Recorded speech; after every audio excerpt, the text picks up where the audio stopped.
Abituriyentlərin 90% bu sualda səhvlik edir. Sualı həll etmək üçün ən rahat yol əvvəlcə bu hissədə verilən ifadəni sadələşdirməkdir. Bunun üçün ortaq məxrəcə gətirərik. 9x kvadratı x üstü 4 plus 9 bərabərdir. Daha sonra surətdə verilən ifadəni müxtəsər Roma düsturlarından istifadə edərək yazaq. Yəni x kvadratı üstə gəlsin 3 mötərizənin kvadratı çıxılsın 2ab. Yəni 2 vur 3 vur x kvadratı 6x kvadratı bölünsün 9x kvadratına. Surətdəki düstur müxtəsər Roma düsturlarında köməkçi düsturlardan biridir.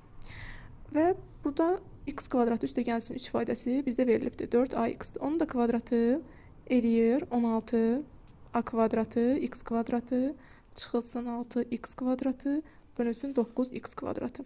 Hər tərəf x kvadratına bölsək alırıq ki 16a kvadratı çıxılsın 6 bölünsün 9. Bu qədər sadə. Bu tip sualların davamı üçün videomuzu izləməyi, kanala abunə olmağı unutmayın.